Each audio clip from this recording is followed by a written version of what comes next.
Okay, so we are on day 3 of our event, and it's been really amazing. Great, great lectures.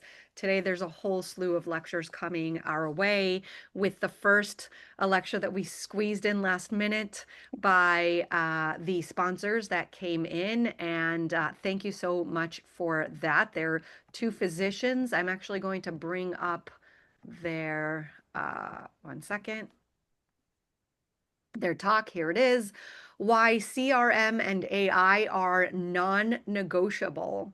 And these are, and I'm sorry if I'm butchering the name, you'll have to forgive me, but Dr. Sodhi and Caudill. And they're going to explain how direct pay physicians can simplify private practice tech, add smart automations, and use AI to streamline patient flow and grow sustainably. So here is their bio. Dr. Sodhi is an obesity medicine specialist, and Dr. Caudill is a child psychiatrist and the founder of The Parent Doctor. We're going to definitely need you to come in and build profiles and become members here so that your digital profile card appears here. All right, ladies, I'm going to stop sharing without further ado. The stage is yours. Break a leg. Thanks. Thank you so much, Dana. It's great to be here. Good morning, everyone. We know it's early and we know that you could be anywhere, so we're just glad that you showed up today and we can learn something about private practice.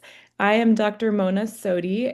Like Dana said, I am an obesity medicine specialist based out of Phoenix, Arizona.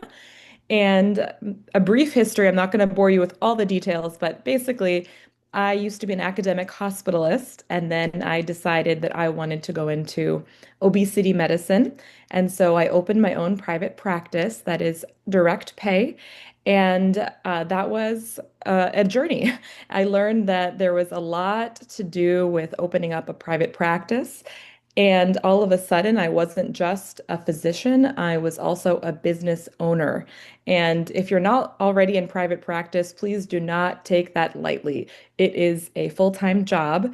And when I started my practice, I realized that I had to have different pieces of software to make that practice work. Calendly, Kajabi, MailChimp, ManyChat, all these different pieces of software just to keep it together, just to market my practice. And so we'll get into this shortly, but Marissa and I came together to form a company that is one piece of software that runs in parallel with your EMR. And so you don't have to have 10 pieces of software.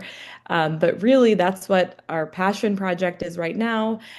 We are both in micro practices. So we're still clinically practicing, but we love sharing software with fellow physicians and uplifting business owners, really, having you step into the role as a CEO of your business so that you can practice medicine on your terms the way that you want to and have software not be a headache and actually be something that you lean into. So I'll let Marissa introduce herself as well. Yeah, thanks, Mona. So Mona's my work wife. We've become like best friends through these last few months of starting a company together. It's very exciting. I am a child psychiatrist and a parent coach. I branded myself as the parent doctor in 2023. And this is actually my second go round in private practice. When I first finished training, I started private practice back in 2013. Did that for about 5.5 years. And back then, I did not have all the tools, tech tools. I don't think a lot of them existed actually, but I also didn't have the mindset that I now have that has made my second go around in private practice so much better.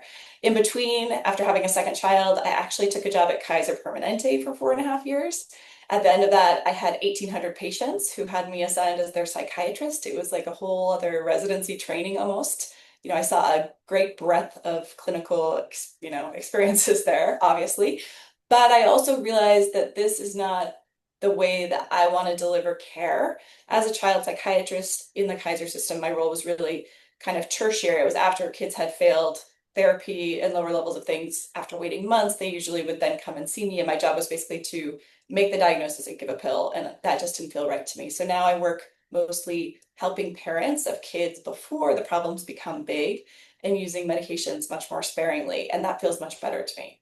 So I don't know, do we have a chat? Like, are you guys able to put in the chat? Our goal today is really to help demystify the use of AI and automations for people in private practice, it's absolutely key that you use these tools. Otherwise, we fear you'd have the same experience we had, which was really going from a W-2 or employee position, jumping from that fire pan into the fire and kind of recreating a private practice where, as Mona was alluding to, when you create this business for yourself, if you don't do it with the right tools and the right systems in place, it will feel like another machine that's kind of chewing you up and spitting you out, or it could feel that way. And we have really found that using AI and automations has made all the difference to being able to attract more patients with less effort instead of it being a hand crank where like every iteration of the getting a new patient is some effort. You create a system with AI and automations that just constantly is making use of your most valuable asset in a private practice, especially a cash pay private practice, and that is your existing patient and professional network. So I'll let Mona take it from there and kind of talk a little bit Yeah. about what Yep. is CRM. Sure. Really quick, if you guys are available, I know it's early, type in the chat if you're already in private practice or private practice curious, and if it's insurance or direct pay, we'd love to kind of meet you where you're at. Insurance model full time, opening my own telemedicine practice. That's Nice. amazing, Rebecca. Amazing. Most of our participants, they purchase VIP tickets and they watch it after the fact, so it's not as much collaborative. It's more of people watching to learn. Okay, got it. Okay. Well, happy to have you here, Rebecca, and everyone else that's watching and will watch this later. So just to start off, most people are Yes. not familiar with what a CRM is. So I'm just going to start with the bread and butter about what it is. So CRM stands for Customer Relationship Manager. Think of it as everything outside of clinical care that you do to attract and get repeat customers or patients. So CRM is an amazing tool that allows us to just use one piece of software rather than one software for a lead magnet, which might be your freebie, one software for scheduling meet and greets, which might be something like Calendly, another software for sending out newsletters every week or campaigns, as they're known in the marketing world. Some people use MailChimp for that. ManyChat, which is a text-based software, and even the different things like Spruce and Hint that will allow you to securely text or securely call patients. CRMs do all of that and AI. So you really need to know what a CRM is. And if you're just starting your practice, it's a great time to start with the CRM in place. That way you have one login where all of your email marketing happens. All of your social medias are connected to the CRM. That way, anytime someone tries to get into contact with you, it's coming into one inbox. And your messaging and your branding is super clear. I can't tell you how many people are losing time every week logging into different pieces of software like Instagram, the ManyChat, MailChimp, and then they kind of lose efficiency because they kind of need to log into different things and keep their brand straight. And it's mentally exhausting to do that. So a CRM is your one-stop shop for marketing to prospective patients and existing patients. So it's quite miraculous, if you ask me. I wish I had it when I opened my practice. Anything you would add to that, Marissa, about CRM?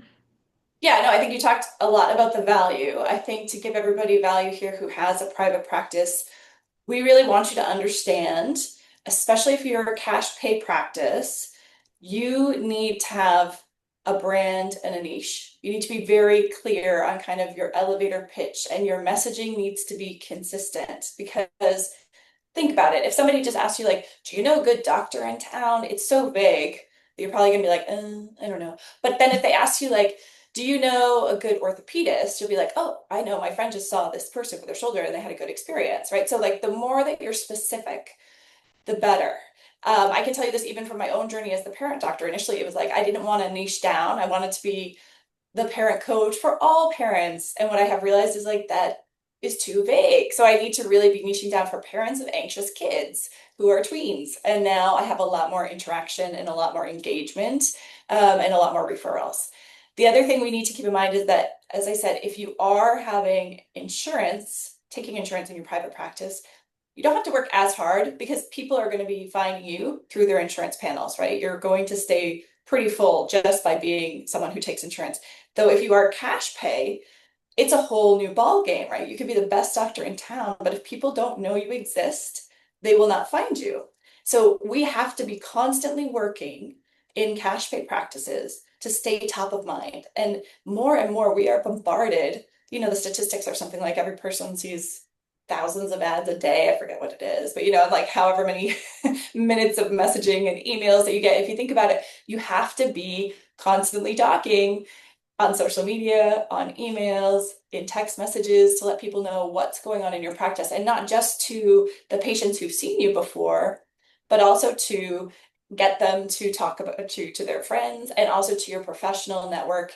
So as you go and you grow, you want all of those lists to constantly be growing. And if you have the system in place, which you can do with software like SuperDoc Tech, then you are constantly nurturing that so that your business stays top of mind, your niche stays top of mind, your brand stays top of mind. And that way you get through the noise and you will reach more people. And I think that's really uncomfortable for most of us as physicians because think of the temperaments of us as personalities who go into, medicine. We are the people. I'm a child psychiatrist, so those experiments from Stanford in the 70s where they gave the kids the marshmallows. We're all the ones who like waited to eat the marshmallows, and we can kind of be patient and wait our turn. And most doctors are not the ones who are on TikTok like dancing, right? Or even comfortable with that idea. You don't have to be that, but you still can be bringing your message of value. And as a physician, especially if you went into private practice, I know you're driven by a desire to help people. You understand your patients' pain points. You understand this little bit of medicine and health and wellness that you know so well and why it's important. And if you really believe in that, even if it's uncomfortable for you to have a social media presence, to get out there and be speaking, to be kind of tooting your own horn, you have to do that. You owe it to those people who need to find you, to raise your voice, to be seen, to shine your light. And that's what SuperDoc Tech really helps you to do. And it's a supportive community of a bunch of people who are relatively uncomfortable doing that, going outside their comfort zone together, cheering each other on, giving each other ideas. And that makes it so much easier and more fun. Yeah, that definitely makes me think of one of our clients, Dr. Griselda. She's got an ADHD practice, and before she didn't have any way of really nurturing people. People were amazed once they met her and became a patient of her practice, but they didn't really have a great way of coming into her sphere of her orbit of influence. And so once we put a chat widget onto her website, she now has meet and greets just booked on the spot, something engaging for patients to actually look into. So she was just reporting out on how that's getting her new clients now. And it's just a small tweak. Like it's really not that difficult to implement, but it's knowing that you need that specific tool to work to feed your what I call a machine, your marketing machine, and make it easy for patients to find you, get to know you, work with you. It is great to have a website, and we give you that. I mean, you can have your website up and going within an hour or two with our template. But then you're like, okay, is it functional? You need it to be functional on the back end. You need it to be feeding the CRM with names, emails, contact information, and having them check off that little consent box that says, yes, I do want to hear from Dr. Mona, Dr. Marissa. These are the fundamentals of building your base of patients and followers that if they're not already a patient, they will become one. And Um, then the other part I'm going to interject, Mona, is the automation. So my first go around in private practice, I had a website, I had a phone number. I was, you know, the whole kit and caboodle. I was the one who was like my own receptionist because I was part-time and I just didn't feel like it was valuable. I didn't have enough hours of work for someone, right, to be like, you're going to answer my phone. So I would have a Ring Central voicemail and then I would call people back. But I would often not call people back the same day because I was only working in clinic like 2 or 3 days a week. So they would leave a message on a Friday and hear back from me on a Tuesday. That's never going to happen if you have AI and automations because when people interact with your web chat widget, if you set up the conversational AI someone you've trained, a bot that sounds very human, is going to be answering questions about your practice, offering to schedule meet and greet with them, and instantaneously interacting and getting them feeling like they're making progress to becoming helped by you. So you never miss a lead and you never miss any moments in nurturing those leads. So you don't leave people high and dry just feeling like, well, did I get an appointment? Am I going to follow up with them? Or have your staff calling back a few days later and then they're like, who is this? They don't remember that they reached out to you. Um, Yeah, to piggyback off of that, I think today's currency is really the attention of your mhm. viewers. And so you've got a small window to capture them and get them to sign up for your newsletter, to be a patient, to set up a meet and greet. And once you've lost their attention, they're on to the next thing, right? Like how many of us are listening to a podcast, folding laundry, doing all the things at once? That is the way our society in 2025 is built. So you need ways to, in the marketing world, again, they call this like closing the deal. You need to close the deal as soon as possible. At minimum, be getting a name, an email, a way to contact them. And so AI receptionist, AI chat are ways to amplify that. So you're not relying on your front desk staff all the time or your VA all the time to answer the phone in a consistent way, because let's be honest, they have bad days too. They get sick. You need something to prevent the bucket from leaking, right? So that's really what this wraparound system will do is you'll never miss a lead or a new patient because they're always talking, they're always interacting with something or someone that will identify themselves as, hey, I think Marissa, your AI receptionist is, I forget her name. Uh, Amy, Amy. Amy Aime. is very sweet. Amy answers as your receptionist. We just tested her out recently, and you're a psychiatrist, and we called and we said, "Hey, Amy, I stubbed my toe. When can I get in to see Dr. Caudill?" And without a specific prompt, Amy knew what to say. Amy said, "Dr. Caudill is a psychiatrist. I don't think you're best served here. I think you should go to urgent care for the problem that you're having." So I think we don't give AI enough credit for what it's capable of doing. You can give it a great prompt to tell it what you do, who you serve, right? Your I help statement. We could do a whole talk on that by itself and fine-tuning your elevator pitch. But know that, I mean, after you're done with this, I want you to spend some time building out who you are and who you serve. Think about that person. So for Rebecca, for example, who is going to be taking care of midlife women in January, think about that midlife woman. Give her a name. We do this exercise all the time. Give her a name and think about what is it that's keeping her up at night? What is she talking to her partner about, her friends about? Is it that stubborn belly fat? Is it the hot flashes? What is it that she wishes she could fix? And if someone could fix it, she would pay them basically anything to solve that problem for her. You've got to know your client's pain point more than they do. So that was a little bit off from what I was getting at, but I do want you to spend some time really taking a deep dive into your avatar. Yeah, I Target think avatar, that's exactly. Yes.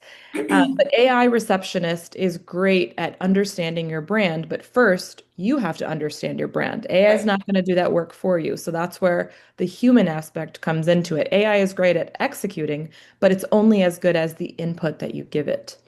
Uh, so you have to really know who you are and who you serve clearly. That's going to make any AI aids that you have in your practice, whether they are answering your phones or chatting with people on social media, that much clearer and better at letting people know, yes, this is the place for you, or no, it's not. And again, I think that's something that comes counterintuitive to most of us as healers, as people who went into medicine to help people. It feels bad to turn people away. But if you're going to succeed in a cash-based practice, you have to be very clear, and people actually appreciate it if it's like a quick, no, this isn't for you, and maybe you have referrals for what might be better for them. I do that in my practice when people apply to work with me clinically, because I have a very small telehealth micro practice, and I only work with parents who are willing to also get coaching and therapy with me if their child is getting medications or treatment with me. I don't just treat the kids separate from the parents. I only work 1 day a week clinically. I don't take kids who are acutely ill or have recently been hospitalized or suicidal because they would need better service in some place that has someone there Monday through Friday, right? So I do a screening, and if at that first appointment it's not a good fit, then I give them a list of referrals of other providers who might help them, and I invite them to become part of my parent coaching program at the Parent Doctor. So I have kind of a parallel coaching business and a practice. So I'm giving them something of value very quickly in a free 15-minute phone call, and people are very appreciative. They like it. So it's even though they're being turned away, they're not upset or hurt. They're like, I get it, you're not for me, but there's someone out there who is.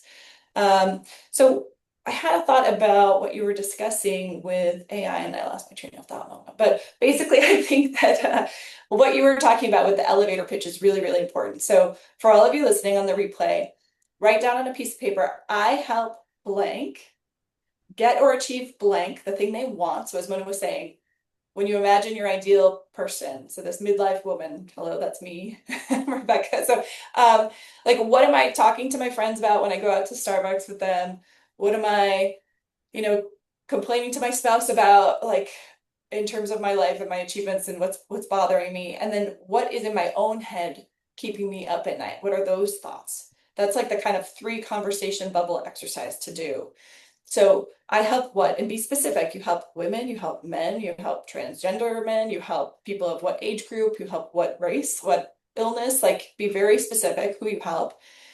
Achieve what? What is the outcome they want? And then it's without blank. So what is the pain point or pain points? And as Dan Martell says, he's an excellent marketer. He wrote the book Buy Back Your Time, highly recommend it. If you can articulate your ideal customer's pain point better than they can, you will have an endless supply of customers. Because as people are scrolling and literally they have a 3-second attention span, if they hear from you that you're the person who has the solution for that thing that's been bothering them, they're just gonna be like, yes, please. And if you're ready with something that is easy to grab, some kind of freebie or lead magnet, as it's called, something for the top of your funnel that gives people a free ebook, a video to help them learn more, gets them on your newsletter list, whatever it is. And if all of that is automated, which you can do with SuperDoc Tech, so that you are not on Instagram having to check every message that comes in and send them the link to this thing, your AI and your bots are going to do all of that 24/7. Then you're going to have, it's inevitable, if you keep showing up with your system and you keep posting and you schedule things regularly and you tweak it and you see what works and you keep replaying the things that are working, do you see how your presence is inevitably going to grow? Your list is inevitably going to grow. Your following is inevitably going to grow. And for some people, it happens, they get lucky, they get something viral and they take off really fast. For most of us, it's a long, slow path of slow engagement. And then at some point it becomes exponential and it takes off. And that's really what we support people to do. It's absolutely possible. It's easier to do it when you do it with someone who's done it before and who can guide you. It's much easier to do it that way than doing it on your own. It's that idea of fail forward faster, right? Like, learn not just from your mistakes, but from other people's mistakes, what doesn't work, so that you can be more likely to implement what does work. So I had a thought about the AI. I remembered what it was, Mona. So when you implement an AI receptionist or AI chatbots, the value to you is immense, because if you think about it, even if you're running a full-time 40-hour-a-week practice and you're staffing that practice, you're covering 40 out of the 168 hours in a week.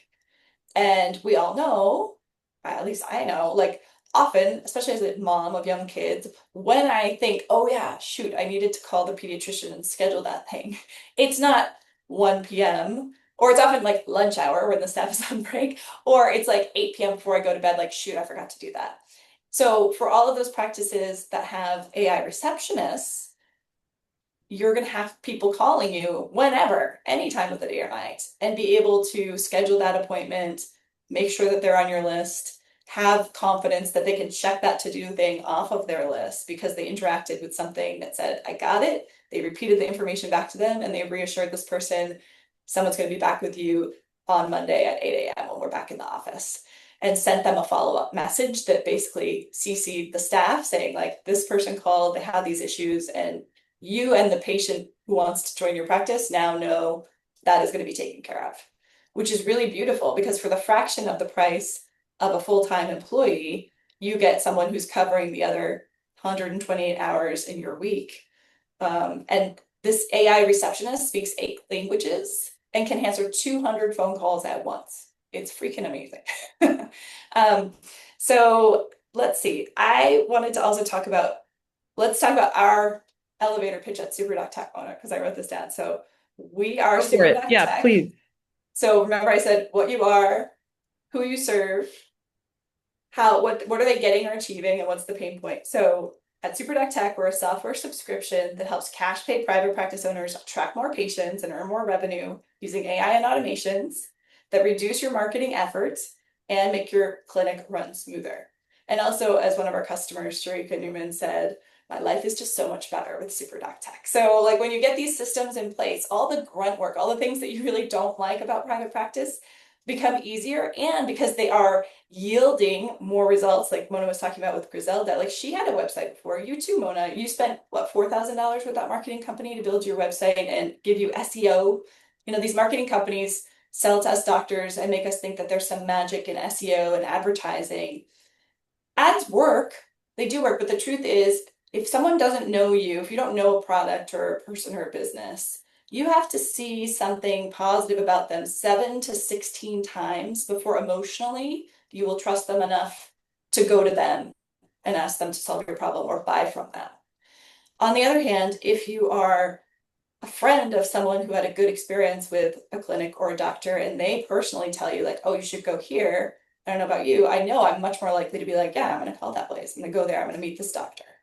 So the yield is so much higher on maximizing your existing network and growing that network and continually reaching out to that network and having the systems in place to do that. It costs less money. It takes less effort once you know how to do it, and it brings so much more yield because for every email you send to your growing newsletter list telling them about your latest offers, you're going to get so many more people who already know you and trust you interested in buying from you, coming to you, taking that service from you, than you will running Facebook ads or Google ads or whatever it is.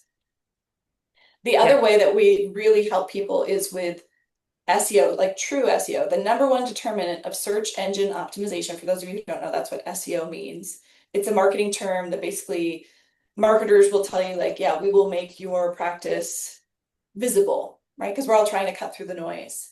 And the number one thing that predicts SEO, because most people are on their phones when they're searching, most people are searching on Google, it's the Google Business Profile presence.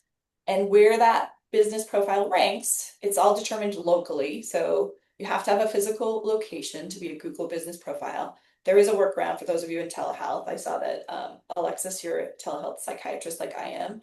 You can get a physical location with a mailbox or some business address. You use that for your Google Business Profile in your city or your state where you're licensed.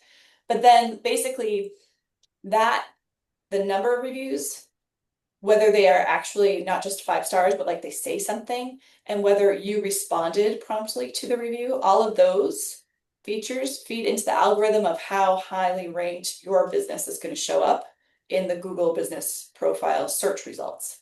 And that's the number one thing you can do. And again, this is free. You don't have to be paying a marketing company thousands of dollars. We've met lots of doctors who these companies charge between 3 and 5K a month because they know that, well, you know, the reputation is that doctors have deep pockets, right? We're all rich people, we can afford it. If you have a massive practice, don't get me wrong, there's a place for advertising, there's a place for a marketing company. But if you're starting out, especially as a micro practice, as a cash pay person on your own, that is not the way to go. It is not going to give you the best results and it's going to cost a lot of money. So figuring out on your own how to use AI and automations to be soliciting those Google reviews from every patient who sees you, to be asking people to refer their friends to you regularly, you're going to get so much more bang for your buck. Anything you want to add to that, Absolutely. Mona? Yeah. Yeah, I think that Google reviews is something that is, I'm glad you brought that up because it's kind of underrated. Everyone going into private practice kind of knows, okay, I need reviews, but did you know it was Google Business Reviews? And did you know that you need to be responding to those reviews and soliciting them? Because unfortunately, people see you and you give them great care, but they're not thinking about you. They're not thinking about leaving you a review. You've got to solicit. You've got to do Mhm. it. And I know a lot of people they'll have the little QR code in their office or they'll, send that out one time and then that's it. They're afraid of asking. If you leave with nothing else, do not be afraid to ask. Do not be Mhm. afraid to market. This is required for being a business owner. I know it's uncomfortable. I know it's not what we've been taught in medical school, but you've got to do it to have a living, breathing business. And so the Google reviews automated automation that we've created basically will email someone after their visit and say, "How was your experience?" And they can, it's an internal review system. And so if they give you 5 stars, it says, "Bam, let's go to Google reviews, leave a review there." If they give you less than that, it will say, "Well, how can we make it better?" and reach out to them. That way you're not sending people straight to Google reviews that maybe had, a disappointment for some reason. Most people are not going to be in that camp, but we've kind of created that system so that the automation tells the system if they said 5 stars, send them right to Google reviews. And if not, send them to our staff so we can make their experience better so that they can leave a review when they're in a happier place. Yeah. And And then we it also will have, keep nudging as much as you want. Like you can right. keep So I sending them think we have emails two every emails. day, or We have two we have it emails set in up, the I think, for morning. 2 or 3 max, but Yeah. we don't want to be too annoying. On But the again, it's the whole thing, like an unhappy customer, and remember when Yelp came out, like it's just the trolls online, right? Like you're much more likely to angrily stamp out a review when you're upset about something and you feel like someone's treated you unfairly than you are to take the time when you've had a positive experience. And so I agree with Mona wholeheartedly. Even if you don't join SuperDoc Tech, if you take nothing else away, go to create your Google business profile if you don't have one, first of all. On there, you can download your QR code for that, post it in all your office spaces, have it ready to go to send to your patients, and ask them. You have to Don't be ask. afraid. You won't get it if you don't ask, so you got to ask. On Um, the back end to respond to the reviews, AI, we have something called AI reviews. And so we have someone with a busy family practice, and she could not keep up with responding to the reviews. She had all these amazing reviews. She's been in practice for several years, but no one was responding. So we just implemented the AI response to it. And the AI reviews bot knows her practice, knows the tone that she would use in responding, knows not to acknowledge that anyone is actually a patient, right? Because you don't want to violate their privacy, and is now auto replying on Google Business Reviews. So no, her staff no longer has to worry about that. We're taking things off of the plate of people that are in her office so they can be patient facing and not juggling all these tasks. So really, if you've got staff, you want to make their life easier. You want to make them practice to the top of their ability and not be doing these menial tasks that nowadays can be done through AI and automations. Dana, how are we so doing with time? Are we okay? Yes, you have about 26 minutes that you can use. Okay. okay. And did you want us to leave time for Q&A, or do you want us to keep No, talking you about can future stuff? absolutely keep going. This is Okay. great. So thank you Does so much. anyone have questions? You can type them in the chat. Or come Yeah, off if mute if you want anybody to. has any questions, you can, of course, type them in the chat. But remember, we also have a Facebook group you can ask. Both of these great speakers are going to be there to be able to answer your questions. And of course, marketing is a huge topic. And so that in and of itself is going to be covered in a separate conference by Awesome. SoMeDocs. So that'll be Cool. great too. Awesome. Yeah. Hopefully we'll be there too. All right, so let's talk about some other things that SuperDoc Tech can do. I mean, the AI and automations are definitely, I think, the thing that makes it a no-brainer as an investment in something that's going to yield new patients. And if you think about what a new patient is worth to your practice, it's a no-brainer. Like our software subscription is $7.99 a month. If you are getting a few new patients every month, and that's only going to grow, right? Like, and you have these systems that reduce your workload forever, you set them once and they just are going to keep working for you, it's a no-brainer. So let's think about some of the pain points that I know I had. Mona, you probably had your own too, but I was thinking about as a child psychiatrist, when I worked at Kaiser, I used to joke with my colleague, I was like, I must give the informed consent spiel for SSRIs 3 to 5 times a day every day, because I was seeing like 14, 15 patients a day. I was like, I wish I need to make a YouTube channel where I just like record myself and I send people to the lobby to like go watch the video and ask me if they have questions. Well, in all practices, right, we have the things we say over and over and over again. And what I realized is like on a good day, I do a really good job delivering that message and asking questions and making sure the person, the family I'm talking to understands, right? But at the same time, I learned in med school in a very wonderful primary care focused med school, University of Connecticut, that most people absorb like less than 10% of what their doctor tells them in the visit, right? So we're telling people very important things, and a lot of it's going right over their heads. And that leads to kind of this disruption in the trust, right? Because like they want to trust you, but they don't really understand, and they go home. And especially as a child psychiatrist, we're medicating children. Like parents are anxious about that, and in many medical specialties, that's the case, right? If you're giving someone chemotherapy and they're not going to feel good, they're anxious about it. So having a way to give the best version of yourself, providing medical information that you repeatedly deliver to your patient population, whether that's recording videos or having pamphlets, PDFs, or having text messages that go out with the instructions to people, or emails that go out with the instructions, or check-ins that automatically go out, like, how's it going? You know, maybe you have someone on they're going to quit smoking, and you had a plan and you set a date. So you have a way with SuperDoc Tech and this HIPAA compliant CRM to have an automation where, like, tomorrow's the day, you send them a text message, and like, you can't do that on your own if you're running a practice, but you can if you set up the systems with a CRM. And That reminds so, me of Dr. Newman, who's a weight loss doctor, and yes. she gives the same talk to many of her patients all the time. I think it's nutrition, it's movement, it's stress, it's sleep management. So she's got these pillars that she's developed. And so after she meets with someone and she realizes this patient needs to work on exercise first, she has an automation that blasts them with all the exercise material. Mhm. The next patient might need stress management first. She blasts them. And what do I mean by blast? I mean a series of emails and text messages for accountability. But not all at once. She puts Yeah. them in an automation Yes. for the month of exercise support, and then this person gets a text message every day, an email once a week with their goals, a check-in. And again, it's that automated system, and she can pop in whenever she wants to and live right back, or she can have her AI bot be sending encouraging words if she wants to.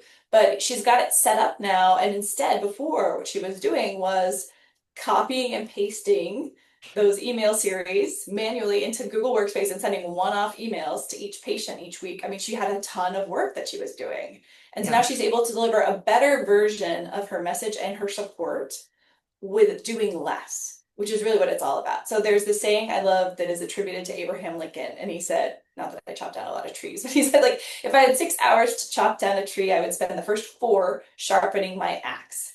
So when we do coaching with our clients, we talk a lot about, like, how can you sharpen your axe? Like, so start thinking about the things you do on repeat regularly over and over.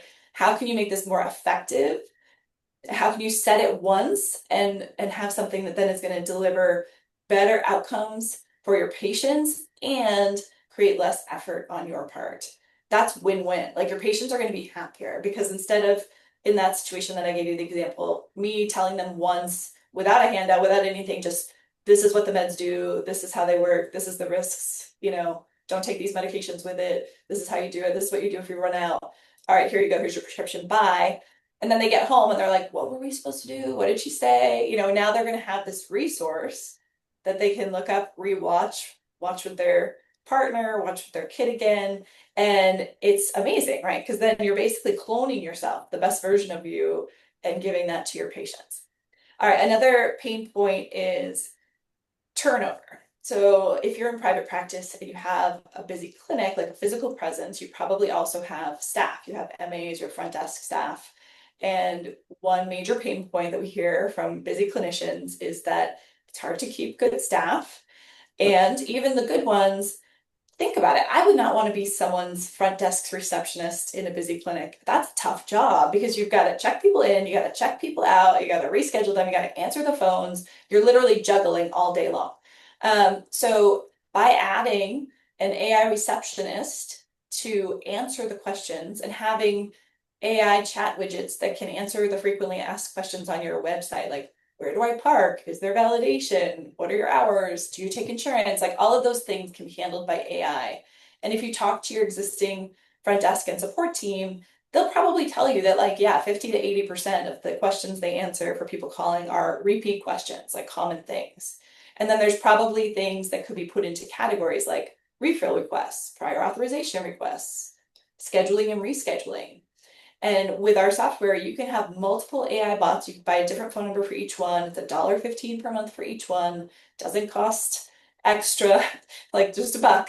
And then you can have like the AI first answering system is going to say like, well, how can I help you today? So it's like, I need a refill of my meds. It could be like, sure, let me get you to our refill specialist. It's going to transfer to the other AI bot who you've trained to be the refill specialist to make sure that you get the name spelled out, the date of birth, the clinic or the CVS or whatever pharmacy they want.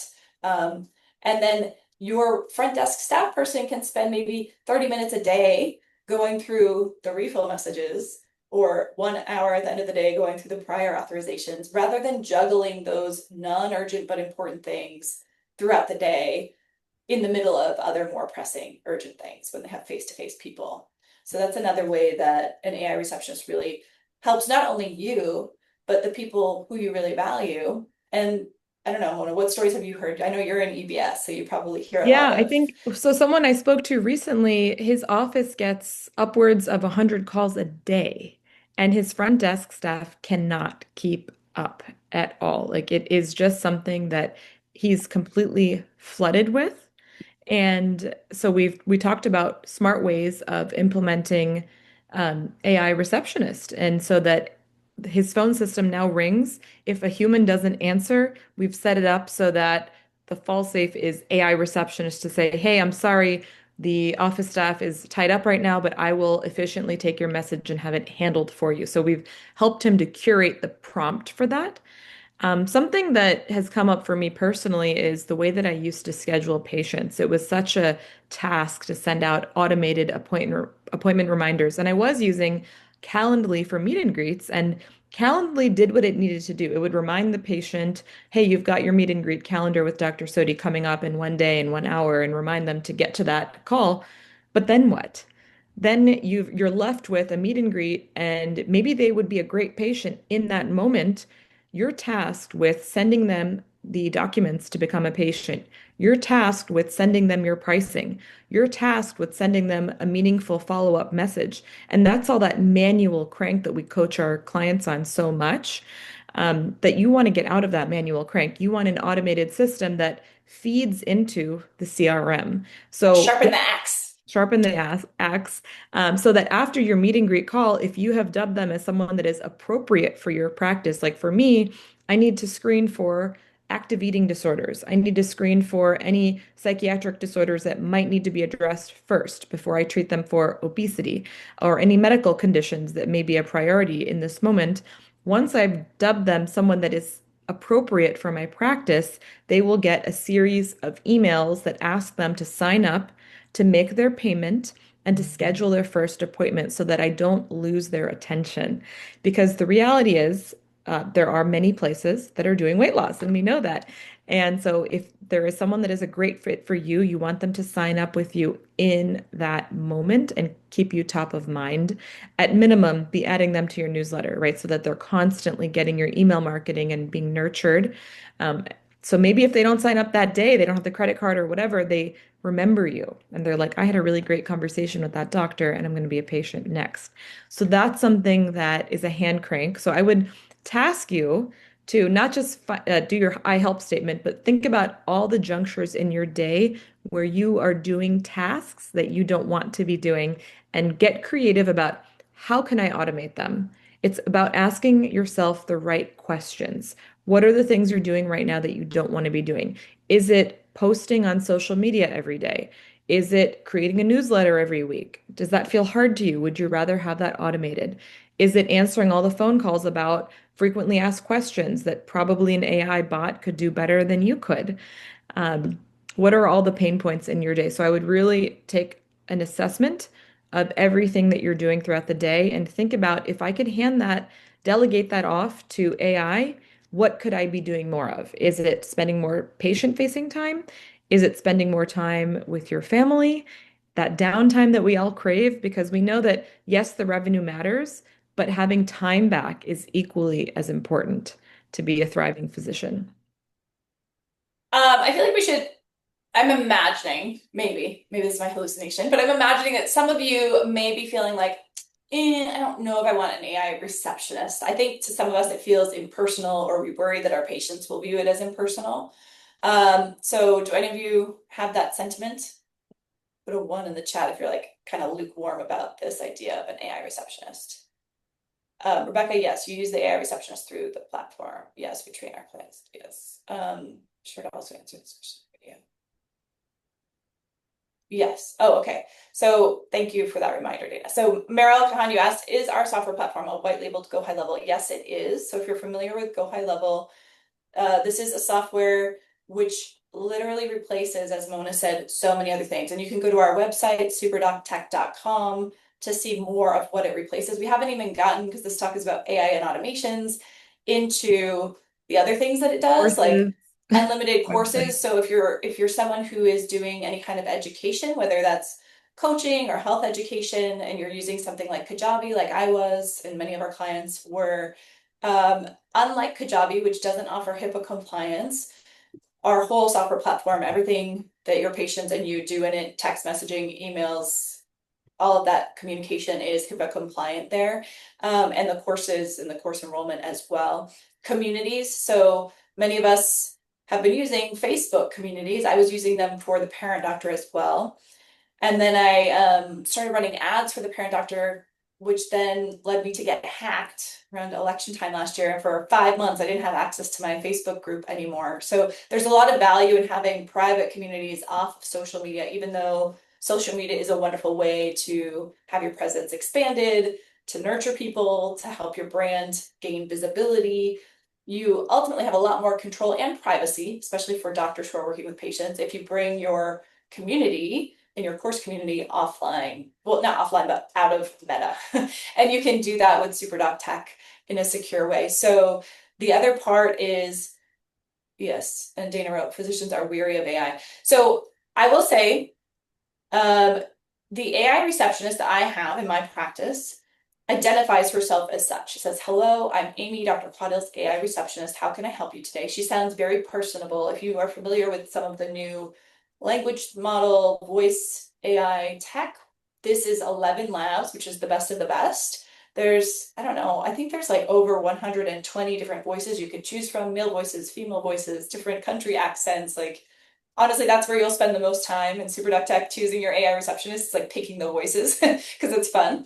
And you can adjust like their warmth and their humor versus their all business kind of spectrum. You can adjust their slowness or rapidity of speech, which depending on where you live in the country.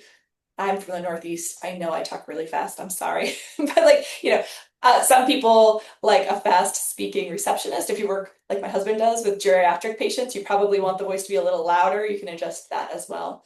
Um, and when people are polled in all businesses, not just healthcare, but 80% of people prefer reaching a business with an AI receptionist to getting a voicemail or being on hold, which is not surprising, Being right? on hold Because is terrible. being on hold is definitely the worst. We all know that, but it's not the same. I think many of us worry that it's going to be like, when you call a big company like Verizon or the bank, and it's like, press one for this, press two for this, and that weird voice. It's not that. The AO receptionist is not that. It really sounds like someone saying, how can I help you today? You naturally talk to it and tell them what you want. It cannot behind the scenes be trained by you to do that same tree of direction, like put people, like I said, if you say something about medications or a refill, she can say, are you calling about a medication refill? And if they say yes, then she can send them to the other AI bot who's been trained to take that information. Or if you're calling about scheduling, she can either send the link as a text message to your calendar, which, as Mona said, we both have it set up that people directly book and pay us when they book. So we don't have to do the bookkeeping, the asking for the credit card at the end of the appointment. Like all of that's done before people even get in our calendars with SuperDoc Tech. Yeah, I so do it's want to really take quite it. Yeah. amazing. Yes, and we are software at our core, which if that's not obvious, I hope it is by now. Yeah, But we have inadvertently built this amazing community, and I just want to take a moment to speak about that and how I've spoken about this a lot at different talks I've given that it is quite lonely to be an entrepreneur in medicine. I think we just pulled some data that like over 70% of physicians are employed. it's 78%. 78%. And a couple decades ago, it was less than half. So we are in a unique position nowadays where physician entrepreneurs are rare. They're on the rise, but if you look at your circle of friends, I bet most of them are employed by hospital systems and they don't understand your pain points. They might think, "Oh, you went out into private practice, good luck to you. Maybe you're making all this money." They don't see how difficult it can be. So community is essential when going out on your own and having a safe space to express any difficulties that you're experiencing. And so our community that we're about to meet with in 9 minutes Mhm. is that place. And it's really special because you're able to come there with your ideas, with your frustrations, with anything that you're experiencing and get real-time solutions and support. I do think that is equally important to building the machine of marketing. I think it's more There's so important much, actually because it's the yeah. mindset. Like if you, it's not easy, right? So there's this thing called the emotional cycle of change. I don't have the graph, but essentially it's this graph that looks like, oops. So you start here when you have a new idea and you're excited about something, you're in this like uninformed optimism phase. And we all know what that's like, right? Like when you decided finally, I'm going to do it, I'm going to do private practice, you're psyched, right? You're in this uninformed optimism. Then you start actually doing it, and very quickly you're like, oh crap, this is hard. And you end up in informed pessimism, and your mood and your energy just kind of drop.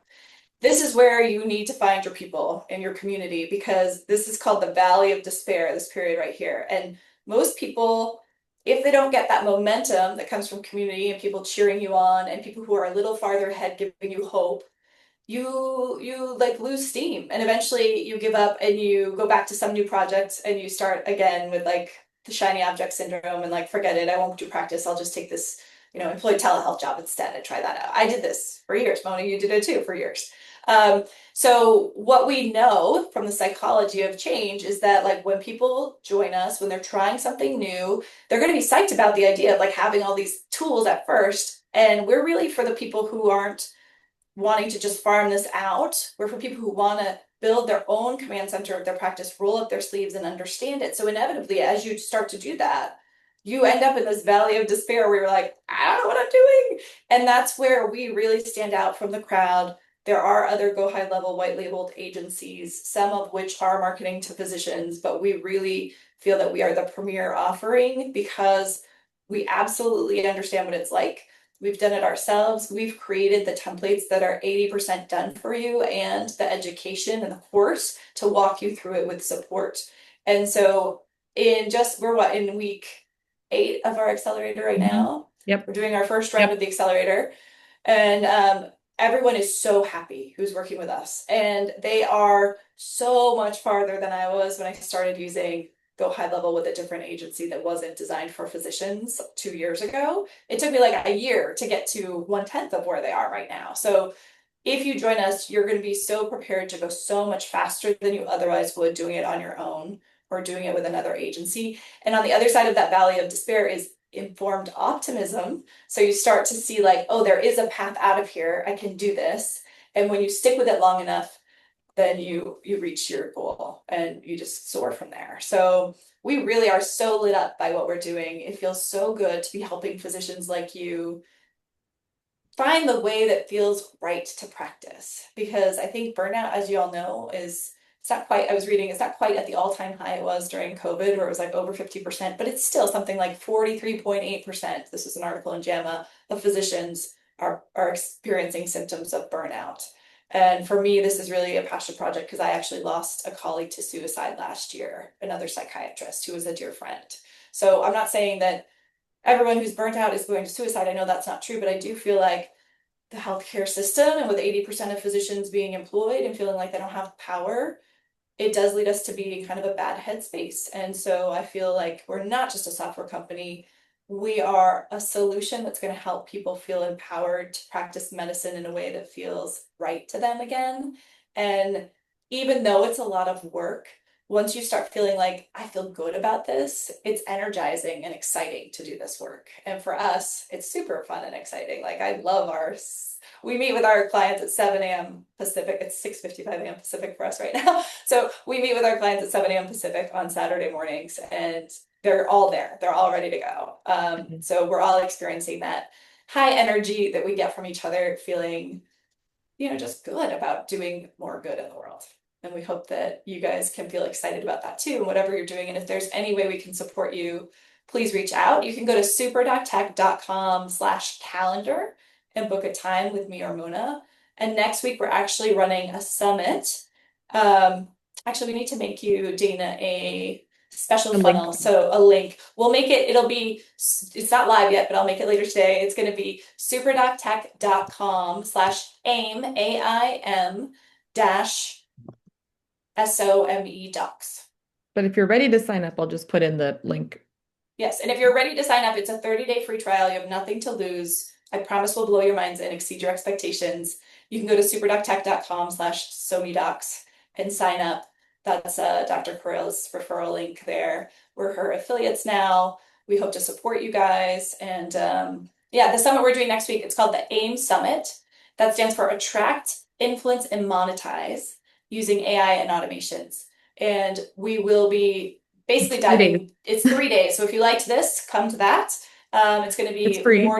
it's free. It's more details about how you can use AI and automations. It's going to be very valuable, even if you don't join SuperDoc Tech, just to learn things like we taught you today about the importance of Google Business reviews and printing out that QR code and asking people and having a newsletter, all of that stuff. I hope you all found value in that today because we gave you a lot of good things. And Yeah, there'll we'll be give even you a more of link that to at the that summit. summit registration. Yep. So you can give that to everybody. Awesome. Fantastic. Thank you so much, ladies. That was really great. Let me add myself in here.